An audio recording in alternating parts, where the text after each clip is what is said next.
In this module, we'll keep exploring the collaboration tools available in Git. We'll learn about tools that allow us to send changes to projects that we aren't a member of, help us improve the quality of our code, and let us track our work better.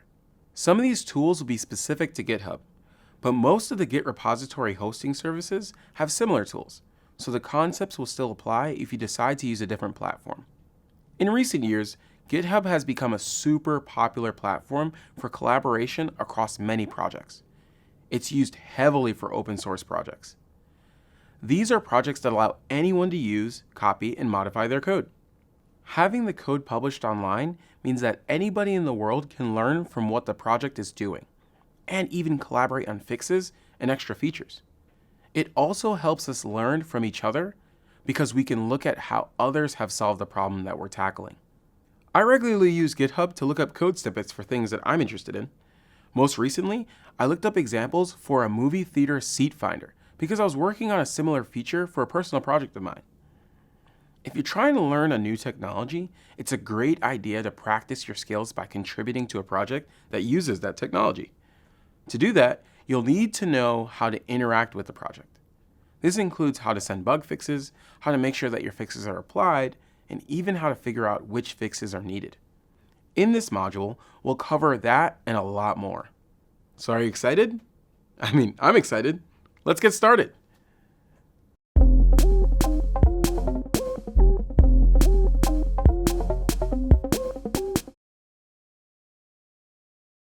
As we called out, we can use GitHub to look at other people's code and collaborate with them. Let's see this in action by having a look at one of the projects from our colleague Blue Kale.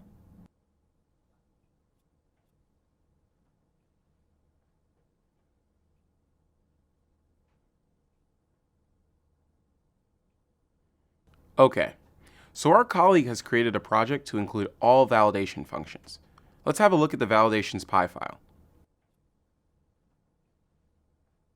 We can see the code of a function that validates a username, but if you look closely at the function's documentation, you might notice that there's a typo.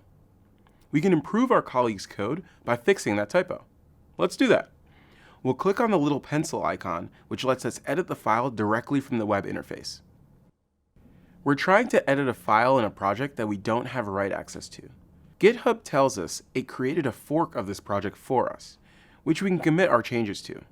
And if we submit changes to this file, it will create a new branch so that we can send a pull request. But what exactly is a fork? Forking is a way of creating a copy of the given repository so that it belongs to our user. In other words, our user will be able to push changes to the fork copy even when we can't push changes to the other repo. When collaborating on projects hosted on GitHub, the typical workflow is first create a fork of the repo and then work on that local fork. A forked repo is just like a normal repo, except GitHub knows which repo it forked from, so we can eventually merge our changes back into the main repo by creating a pull request. A pull request is a commit or series of commits that you send to the owner of the repository so that they incorporate it into their tree. This is the typical way of working on GitHub because in most projects, only a few people have commit rights to the repo, but anybody can suggest patches, bug fixes, or even new features by sending pull requests that people with commit access can then apply. Typically, the owners of the repo will review the changes before merging them, checking that they match the development guidelines for the project and that the license is valid and so on. Let's fix the typo in the file to see what the pull request looks like.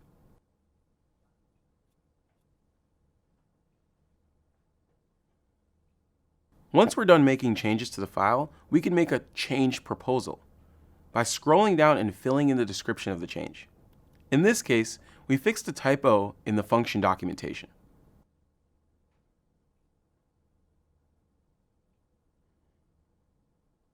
Clicking on the Proposed File Change button will create a commit in our forked repo so that we can send the change to our colleague.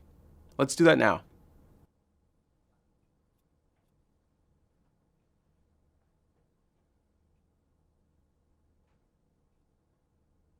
We've created a commit on our forked repo, but we haven't yet created the pull request that will send the changes to the owner of the original repo. On this screen, we can see a lot of information about our change. We can see what repositories and branches are involved in the creation of the pull request. We can also see that GitHub automatically created a branch called patch-1 for us, and that our change can automatically be merged. Yay, no conflicts. This window also lets us review the change before we create an actual pull request. Once we're ready, we just click the Create Pull Request button.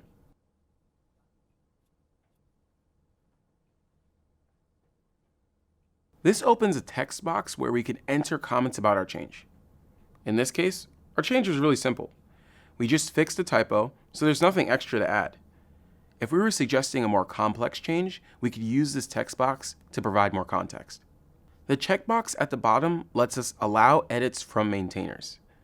This can be useful. For example, if by the time a project maintainer gets around to merging our change, there's been more commits, and our change needs rebasing. By allowing edits, the maintainer can do it themselves instead of asking us to do it. Less work? Yes, please. Okay, we're ready. Let's click Create Pull Request.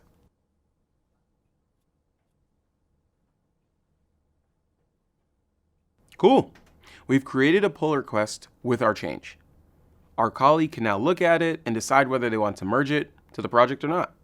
In this video, we checked out the simplest way of making pull requests, which is doing them directly through the GitHub interface. By using this workflow, you can already start contributing to projects on GitHub. Up next, we'll see how to do more complex pull requests.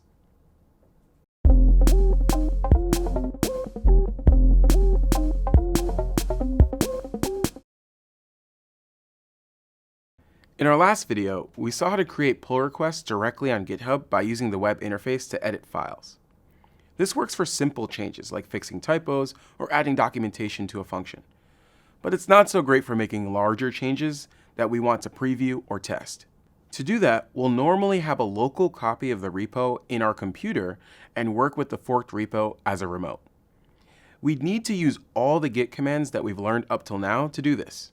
Let's check out this process by creating a fork of another repo. On top of the validations repo, our colleague Blue Kale has created a rearrange repo, and we want to help them out. We'll go to their rearrange repo and create a fork by pressing the fork button.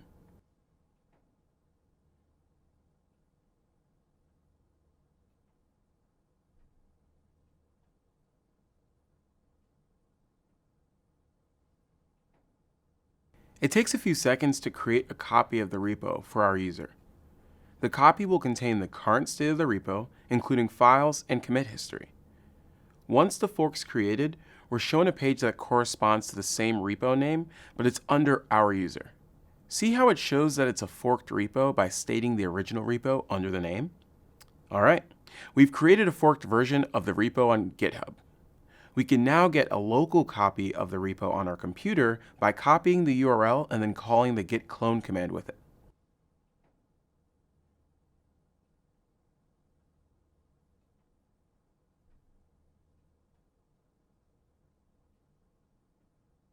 We now have a new directory called rearrange with the contents of the repo. We can look at the contents by changing into that directory and listing all files. And we can look at the commit history using our old friend gitlog. Now that we have a local copy of the repo, we can make any changes we'd like to it. For example, this project doesn't currently have a readme.md file. Let's improve the documentation by creating that. To do that, we'll create a new branch called add readme. Do you remember how to create new branches? We do it by running git checkout-b add-readme. All right, we can now start editing the readme.md file. The MD extension indicates that we're using Markdown, which is a lightweight markup language. We can use it to write plain text files that are then formatted following some simple rules. In this case, we'll start with a title with the module's name and a brief description that says it's used to rearrange names.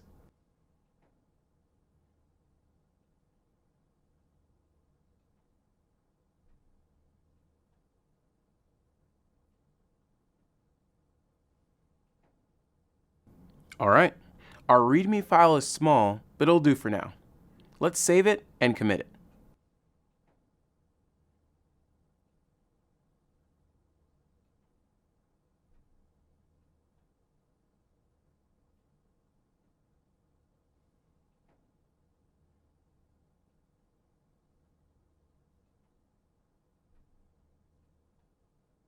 Now, to push the change to our forked repo, we need to create the corresponding remote branch.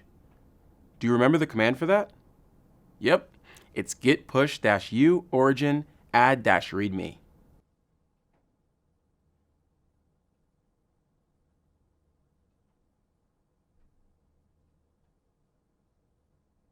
So, when we push the change to the new branch, we got a message that we can create a pull request if we want to.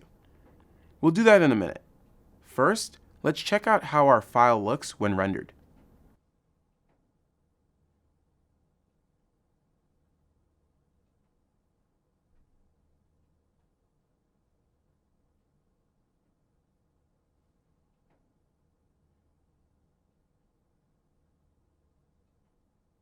Yes, our README file rendered successfully.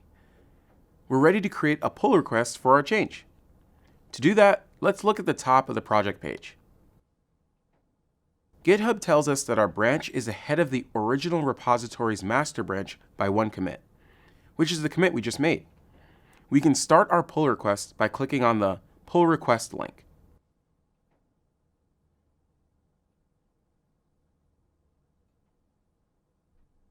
As we called out, before creating a pull request, it's always important to check that the code will merge successfully. Github tells us that our change can be automatically merged, which is great news. If this wasn't the case, we'd need to rebase our change against the current branch of the original repo so that it could be merged. The window's showing us the text box where we can enter comments about our change. As we mentioned before, we should use this to explain why we're creating this pull request. This lets the person that will approve the change understand why they should merge the change into the main tree. Are we fixing a bug? Is this a new feature to let the project support more use cases? How will the project benefit from including our change? Whatever info might be useful to the approver, record it here. We can also use this box to explain how the change was tested. If the project includes automatic test infrastructure, our pull request should include a test for our changes, and we can state that all tests still pass. But if there's no automatic testing, then we can use this box to explain how we tested the change manually. In this case, we've just added a README file that the project was missing before. So, we'll just say we're adding a README file that was missing for the project.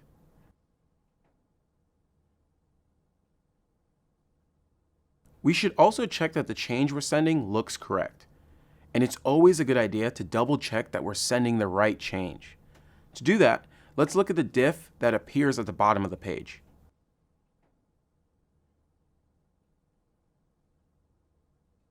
Yep, that's exactly what we want. All right, we're ready. Let's click the Create Pull Request button.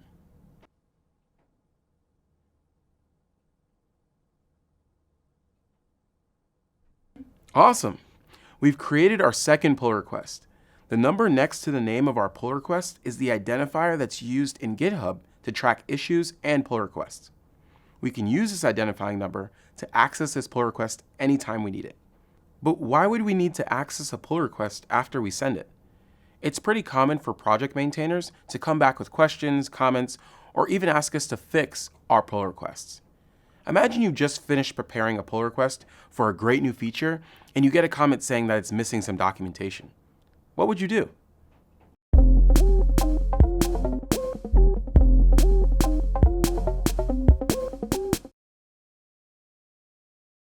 When we send a pull request, it's pretty common to receive some comments from the project maintainers asking for some improvements. The improvement could be to add documentation or tests. Or maybe we need to make sure that change works for all cases or that it follows the project's style guidelines. There's nothing wrong with getting these comments. It actually shows the project maintainers are interested in our change. To get our change approved, it's important that you address the comments. So, if we're asked to add documentation, for example, we go and do it. So, back to our change. Looks like we got a comment from one of our colleagues. We got a comment saying that our README was too short and they'd like us to add an example. To address this comment, we'll add more details to our file. We'll start by explaining that the function rearranges last name first name into first name last name. And then we'll add an example.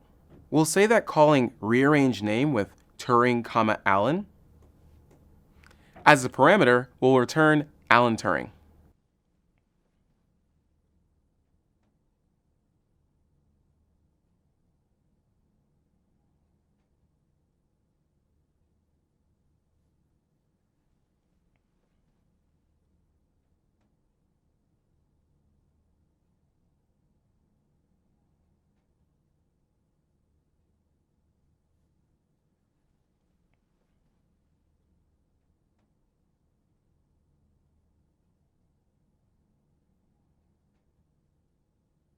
Okay, we've fleshed out the README file a bit.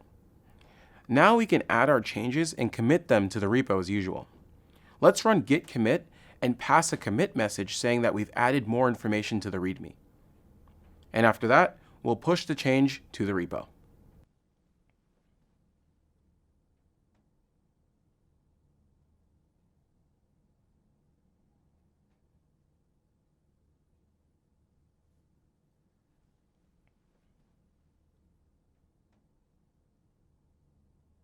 All right, now that we've pushed our change back to the repo, let's check our pull request in GitHub. In the Commits tab, we can see our 2 commits.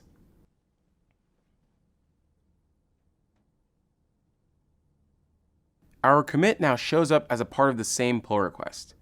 It's important to notice here that we just pushed our commit to the same branch as before, and GitHub automatically added it to the pull request. If we wanted to create a separate pull request, we would need to create a new branch instead. If we go to the Files Changed tab, we can see all files affected by the pull request, no matter which commit they were changed in. Whenever we look at the diff generated by a commit or a chain of commits, GitHub will show a colored diff for the changes that we've made. It'll use green for new lines and red for lines that were deleted.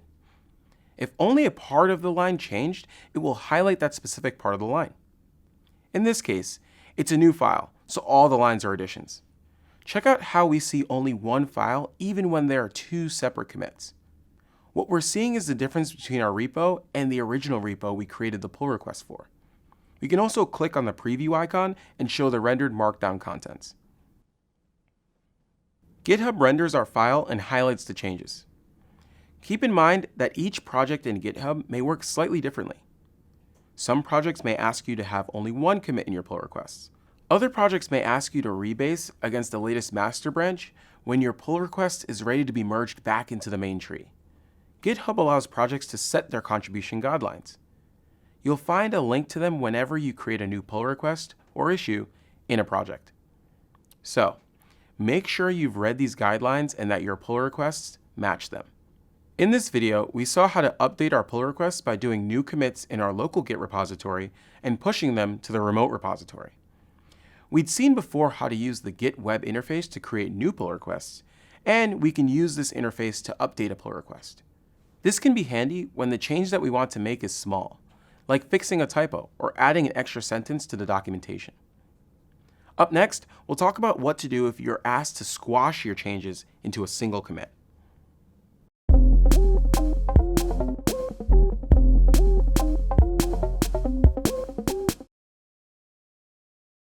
As we've called out before, you shouldn't rewrite history when the commits have been published. That's because someone else may have already synchronized their repo with those contents. This rule is waived with pull requests, since it's usually only you who'll have cloned your fork of the repository. So, say the project maintainers ask us to create a single commit that includes both changes and a more detailed description than the one we submitted. We can do that by using the interactive version of the rebase command, called rebase-i.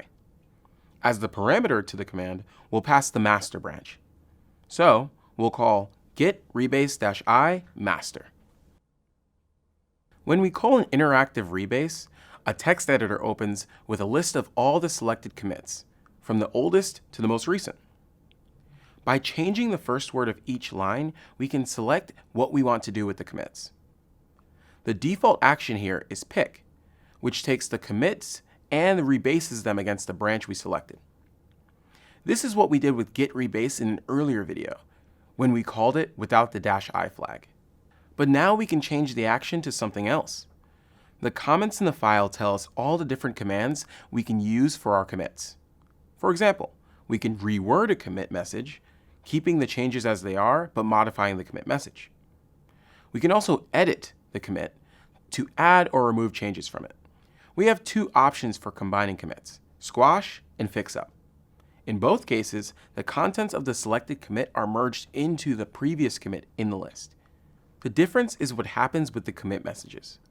When we choose squash, the commit messages are added together and an editor opens up to let us make any necessary changes. When we choose fix up, the commit message for that commit is discarded. For our example, we want to use squash so that we can combine both commits, but also modify the commit description. So, let's change the pick command in the second line to squash it into the first one. Then we'll save and exit the editor as usual.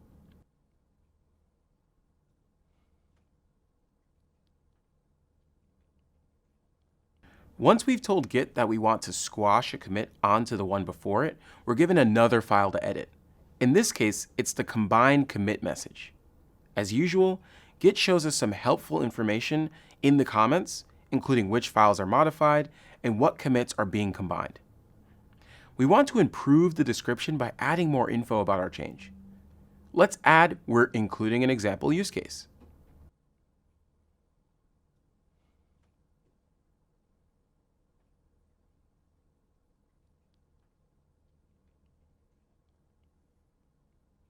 All right, now that our commit contains the right information, we can save and exit as usual. Yes, our rebase worked.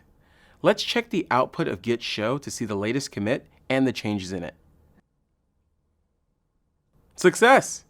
We got exactly what we wanted here. Our two changes have been combined into one that contains the whole new file and the right commit message. Before we try to push this change to our repo, let's call git status to check the info that Git gives us about the current state. Git tells us that our local branch has one commit, which is the rebase we just did. It also tells us that the origin/add-readme branch has two commits. These are the two commits we had already pushed to the repo. Let's look at the graph history of our commits by calling git log --graph --oneline --all for all branches, and -4 for just the latest 4 commits. We can see that the two commits pushed to the origin/add-readme branch show up in a different path than the commit that's currently in our local add-readme branch. This is expected whenever we do a rebase because the old commits are in the remote repo and we have a different commit in our local repo. What do you think will happen when we call git push? Let's try that out.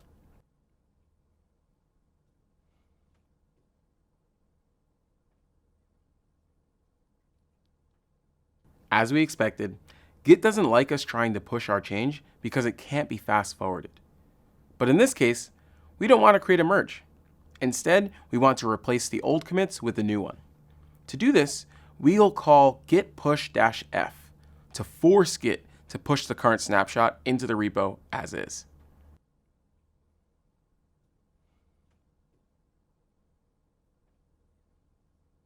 Woohoo! This time, our push completed successfully. Git tells us here that we forced an update.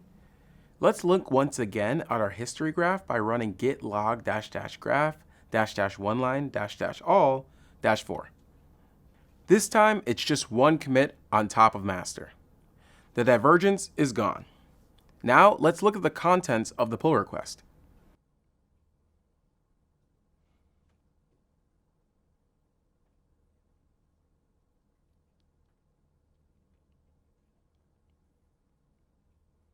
Success! We've managed to combine both our commits into one by using the interactive version of Git Rebase. Nice job in making it through these first videos. You now know how to create a pull request on GitHub, how to update a pull request, and squash changes. These tools are all super helpful when using GitHub.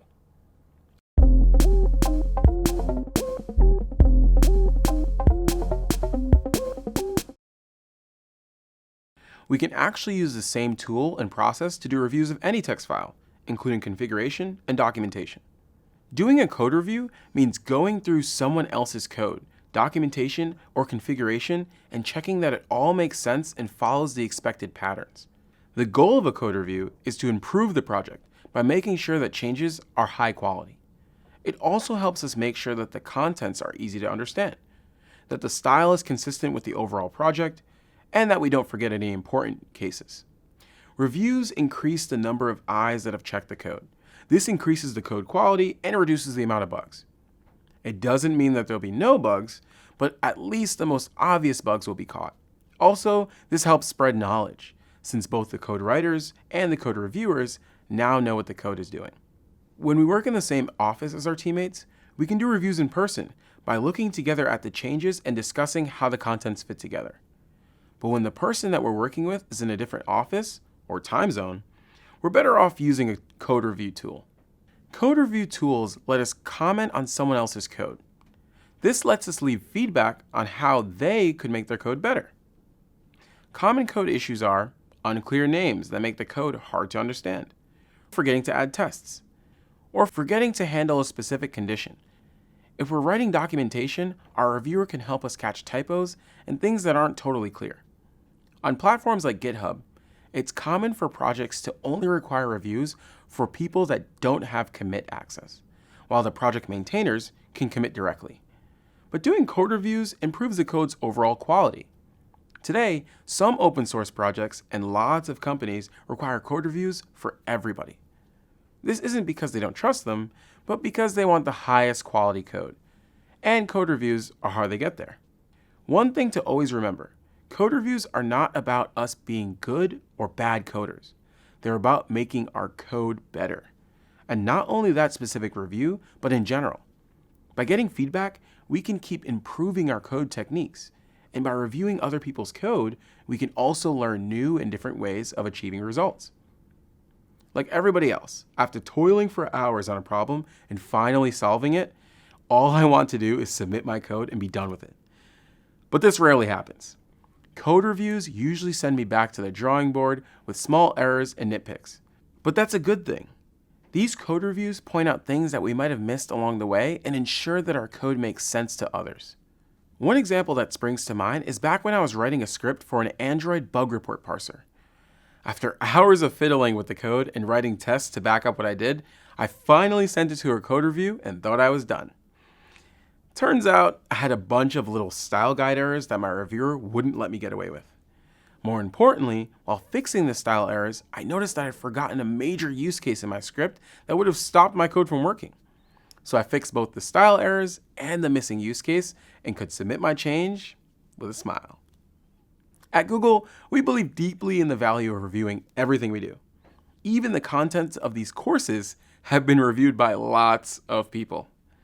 These reviews make sure that the contents make sense, are technically correct with no significant gaps, and follow the established guidelines. Shout out to my colleagues for keeping us on our toes and making sure that these videos are top rate. Up next, we'll talk about the typical reviewing workflow and how to get the most from the review process.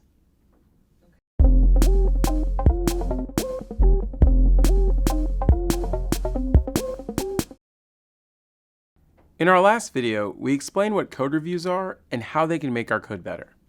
Now, we'll check out a typical code review using a reviewing tool. Imagine we've just finished a bunch of code changes. Now we'll ask a reviewer to look at our code.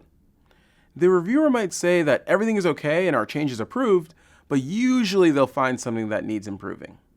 So they'll add comments to our changes explaining what needs to be fixed and how. When we get the review comments, we'll address them by fixing our typos, adding any missing tests, and so on. After addressing a comment, we can mark it as resolved so that we know it's been taken care of. If there's something that we aren't sure how to do or we think a different approach might be better, we can reply to the comments and ask our reviewer for more information without marking the comment as resolved. Once all comments have been resolved and our reviewer is satisfied with the results, they'll approve the change and we'll be able to merge it. You might be wondering, what are all these comments that I'll receive? There's a wide range of things your reviewer might have to say about your code. Sometimes you might have forgotten to take into account something important and you'll need to do significant work to fix it. Sometimes your reviewer might point out something small that's not really critical, and the comment is mostly a suggestion for making the code better. These comments are usually prefixed saying that it's a nit. Whatever it is, it's important that you take the time to understand what the comment is and what you need to do to address it. For example, if you've written a piece of code and your reviewer asks you to explain why or how the code is doing something, it might be tempting to just answer their question in the comment and mark it as resolved. But this isn't a great idea, because only the reviewer gets to see your answer. Instead, it's better to take this as an opportunity to make the code clearer. For example, you could do this by using better variable names or splitting a large piece of code into smaller functions. On top of that, you can add comments to the code and documentation to your functions to make sure that the how and why are clearly explained.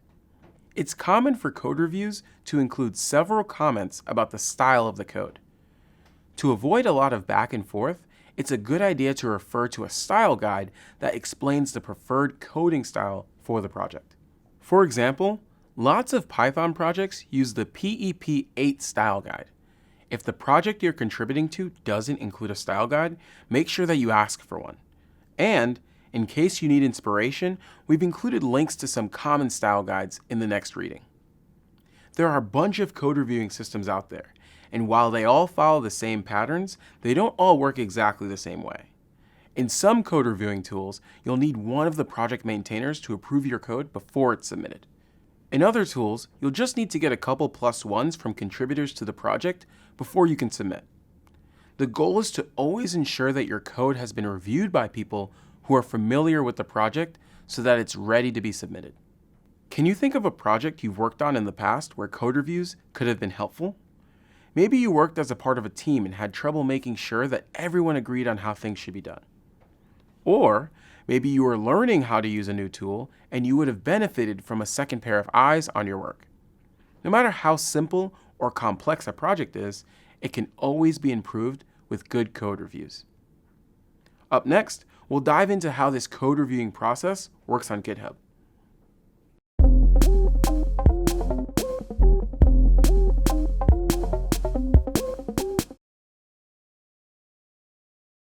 Up till now, we've talked about the general process of doing code reviews.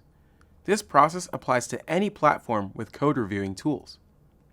Now, let's check out how this process looks on GitHub specifically. Remember, a while back in this module, we created a pull request that added a README file. Conveniently, our colleague just replied with a few comments. Let's have a look.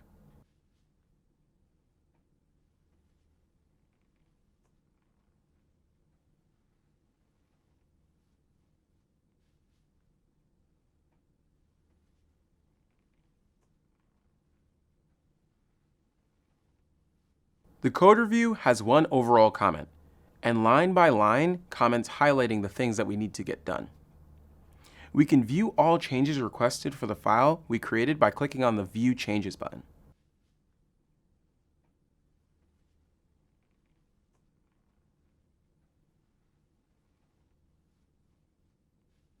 Our reviewer made 3 comments about our file. The first one is asking us to add a period at the end of the sentence. The second one asks us to add another hashtag, which will make the title render in a smaller font. The last will require a bit more work, since it's asking us to include a couple more examples. Let's fix these. We'll add a period at the end of the second sentence, and then add a second hashtag before the example title, and finally add a few more examples. To do that, we'll use the star character, which is another feature of the Markdown language that lets us easily create bullet points. So we'll add a couple more lines with the same format and say that Hopper, Grace M turns into Grace M Hopper, and that Voltaire stays as Voltaire.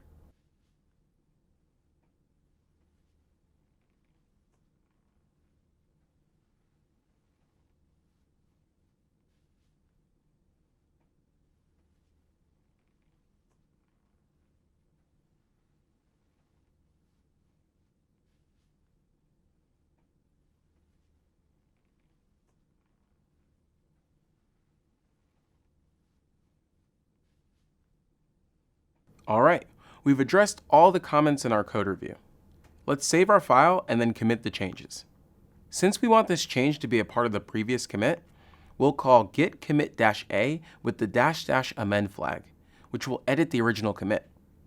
Once we've done that, let's call git status to see what Git has to say about our repo. Just like before, we see that our change has diverged from the origin/master branch. You might remember that git commit -- amend modifies commits, so it's not safe to do with commits that have been pushed to the repo. Using amend is pretty much the same as creating a new commit and then using an interactive rebase to fix up a change. So the commit gets replaced by a completely new commit with a completely different commit ID. This means that to push it, we'll need to use the -f flag again.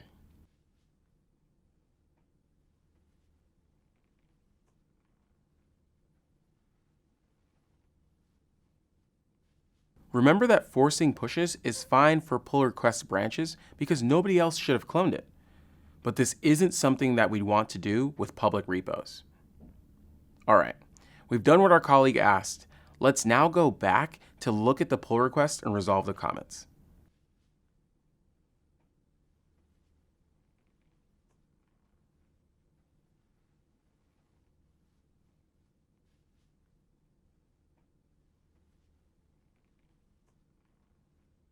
See that comment that says outdated? That's because we've pushed a new version since we've made the change. But since we've taken care of the request, we can ignore the outdated comment and just resolve the conversation.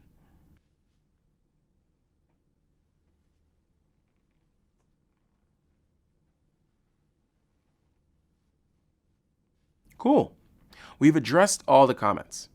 We can leave a message in our conversation to let our reviewer know that we've resolved all the comments and ask them to take another look.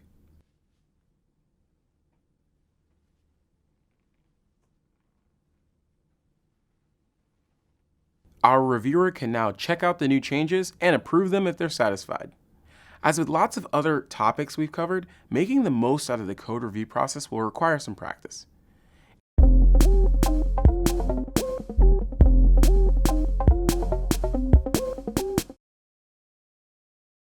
Over the past few videos, we've looked at how we can collaborate with others using tools provided by platforms like GitHub. These tools can be very helpful, but some coordination outside of the platform is always going to be needed. For example, the project you're working on might need a medium or large refactor that will affect multiple lines of code across several files. It's important to give your colleagues the heads up that this refactor is coming. If possible, try to do the refactor while the other developers are working on a different part of the project, because this helps avoid large and complicated conflicts. We've called out a bunch of times that documenting your work is super important. When working together with a large group of people, documenting what you do and why you do it becomes even more important. Otherwise, you'll spend most of your time answering everybody else's questions. Also, say there's a problem with your service while you're on vacation, or the person who developed the code is on the other side of the world and currently sleeping. In these situations, the documentation needs to be good enough to help someone else fix the problem. The most basic form of this is writing clear code with good comments and documentation for those functions in the code. On top of that, you'll want to create documentation files to let others know how they can interact with your project, like the readme.md file that we created in an earlier video. If you're a project maintainer, it's important that you reply promptly to pull requests and don't let them stagnate. The more time that passes until a pull request gets reviewed, the more likely it is that there's a new commit that causes a conflict when you try to merge in the change. On top of this, if the person contributing the change is a volunteer that's just trying to help, they may lose their motivation to work on the project if you make them wait too long for feedback. Another thing to remember when you maintain a project, especially if it's an open source project that volunteers are contributing to, is that it's important that you understand any changes you accept. You never know if the other person is going to stick around to maintain the code after you merge it in, so you better make sure you can do that. You should also be careful with which patches you accept or reject. Accepting everything that gets sent your way might make your project grow too much and become unmanageable. Or it might take into account too many corner cases and cause complicated code that's hard to maintain. On the flip side, if you don't accept any pull requests, You'll discourage contributors and miss out on keeping your project active and relevant. We've talked about style guides a few times already. If you're contributing to a project, you'll want to check out the style guide and make sure you follow it. If you own a project, it makes sense to create a style guide so that others know what you're expecting from them. In our next reading, we'll include links to some of the most common style guides and pointers on how to include a style guide in your own project. When it comes to coordinating who does what and when, a common strategy for active software projects is to use an issue tracker. This is a super useful tool, and we'll find out more about it in the next video. On top of that, when the project is large enough, it's important to have another way of communicating and coordinating between contributors. For many years, most projects use mailing lists and IRC channels for communication. Recently, new forms of communicating have gained popularity, like Slack channels or Telegram groups. If you're managing your own project, choose whatever communication medium best fits your needs and those of your contributors. If you're collaborating with a project you don't own, you'll want to find out what channels are being used for collaboration. And with that, you now have a rough idea of how to collaborate with others across the internet. Up next, we'll talk about two important tools that can help us collaborate better: tracking issues and continuous integration.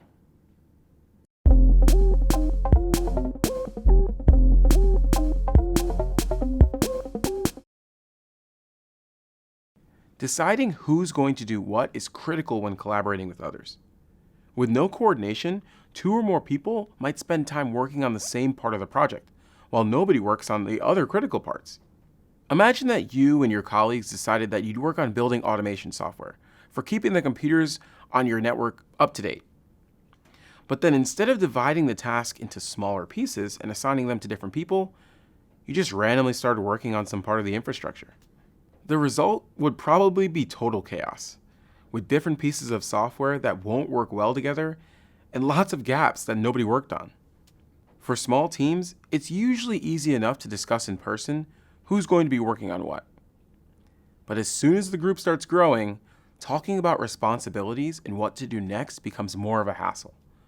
That's when a tool like an issue tracker or bug tracker can help us coordinate our work better. An issue tracker tells us the tasks that need to be done, the state they're in, and who's working on them. The system also lets us add comments to the issue. These comments can be super helpful.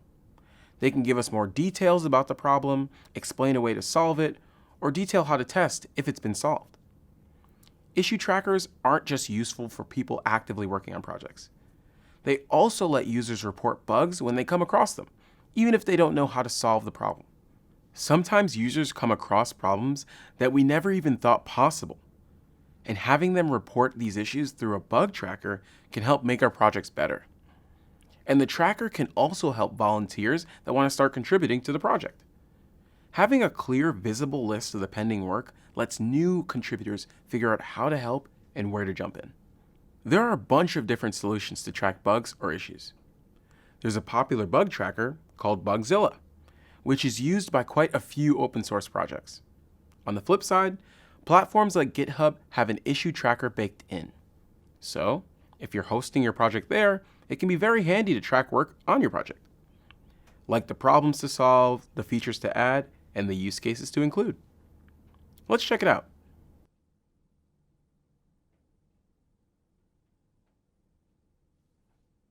This is the list of issues for our health checks projects.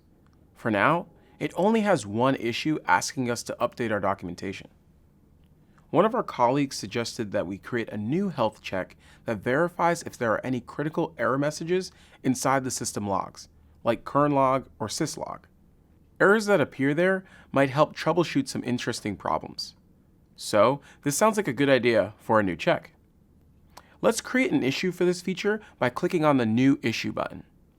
For the title of the issue, we'll say that we want to check for critical errors in system logs. And for the issue's description, we'll say that the new check should go through var/log/kernlog and var/log/syslog and check if there are any critical errors that need attention. When writing an issue's description, it's a good idea to include all the information that we have about the problem or missing feature, and any ideas on how to solve it. And if new information comes up later on, it can be added as additional comments on the same issue.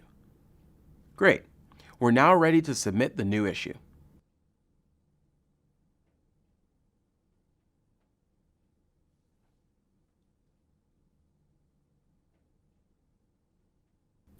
Okay, we now have the new list in our list of issues to solve. The issues in the list all have numbers that identify them. As we called out in an earlier video, in GitHub, each issue or pull request in a project has a unique number associated with it. So, if we have a pull request with the ID 5, there won't be an issue with ID 5. GitHub will automatically reference issues in pull requests and comments when we mention them using the hashtag number format. For example, if we use hashtag 2 in a comment, it will automatically reference the issue we just created. If you're fixing an issue through a pull request, it's possible to automatically close the issue directly once the code is merged. To do this, you need to include a string like closes:#4 in your commit message or as a part of the description of your pull request. Once the code gets merged into the main tree, GitHub will automatically close the issue with a message linking it to the new commit. Let's try this out by updating the documentation like the hashtag 1 issue requested. This issue seems easy enough to fix. We need to update the README file to use the new file name and explain a bit more about how our script works. Before we start working on this, let's get the issue assigned to us.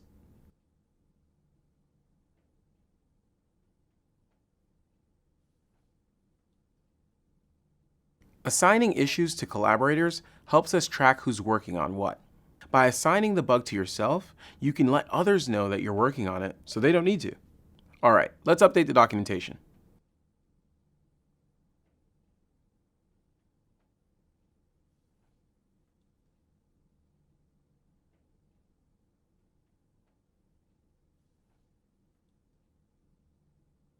So, we're still using the old name of the main file, allcheckspy. We renamed that file a while back to healthcheckspy. Let's change our README to use the new file name using inverted quotes to show monospaced text. Then, we'll add that this script will print everything okay if all checks pass, and it will print the corresponding error messages if something fails.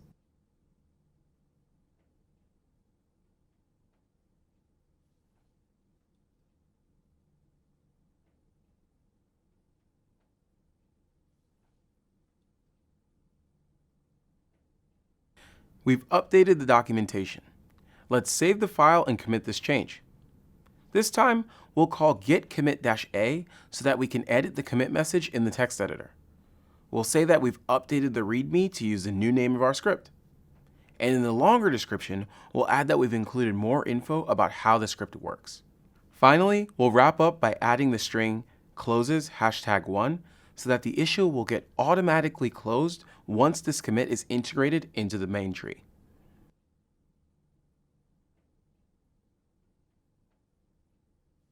Our commit message looks good. Let's save it and push it to the repo.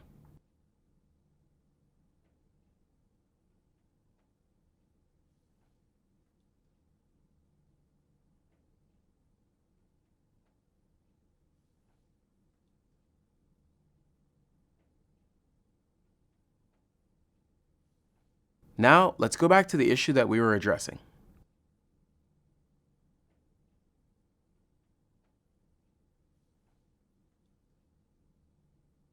We see that our issue is automatically closed with the commit we pushed.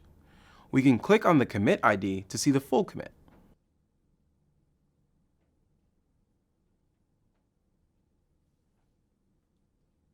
So here's the commit message we created with the associated change. See how the hashtag 1 that we included as a part of the commit message is automatically detected as a link to the hashtag 1 issue? There's a bunch more to learn about tracking issues, but this should be enough to get you started. Feel free to experiment on your own and try more ways to interact with the system.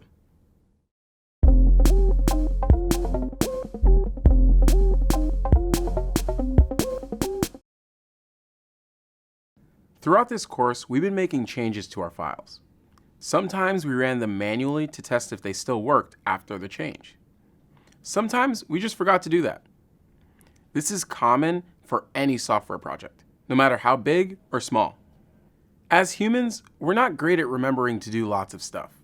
So, we can't rely on people remembering to test their code, not even ourselves. Luckily, we don't need to.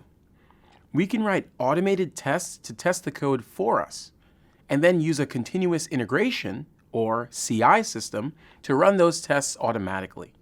A continuous integration system will build and test our code every time there's a change. This means that it will run whenever there's a new commit in the main branch of our code. It will also run for any changes that come in through pull requests. In other words, if we have continuous integration configured for our project, we can automatically run our tests using the code in a pull request. This way, we can verify that the tests will pass after the new changes get merged back into the tree. And that means instead of hoping our collaborators will remember to properly test their code, we can rely on our automated testing system to do it for us. Once we have our code automatically built and tested, the next automation step is continuous deployment, which is sometimes called continuous delivery, or CD. Continuous deployment means the new code is deployed often.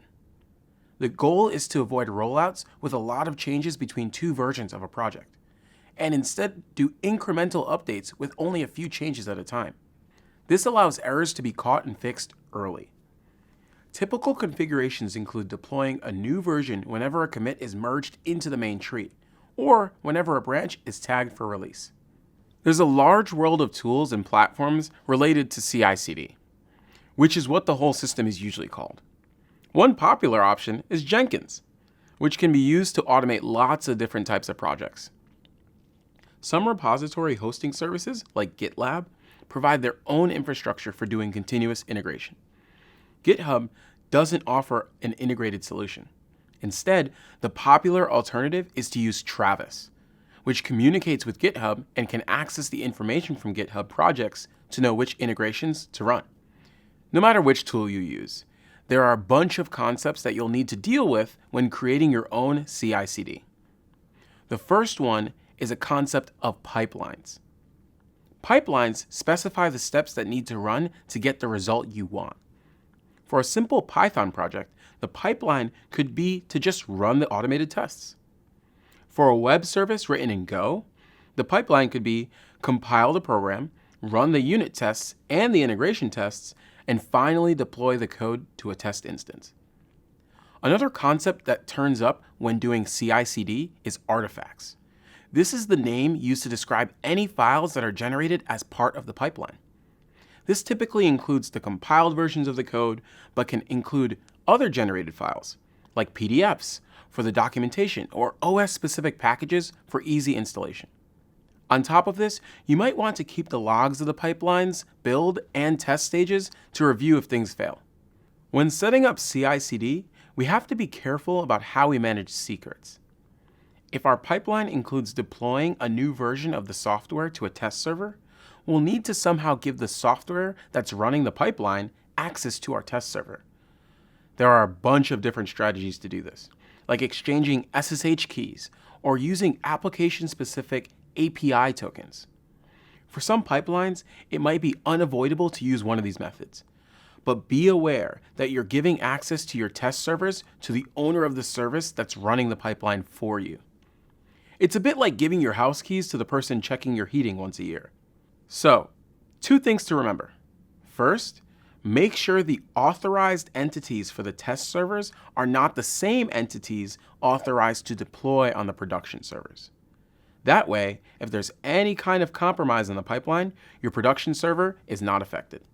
Second, always have a plan to recover your access in case your pipeline gets compromised.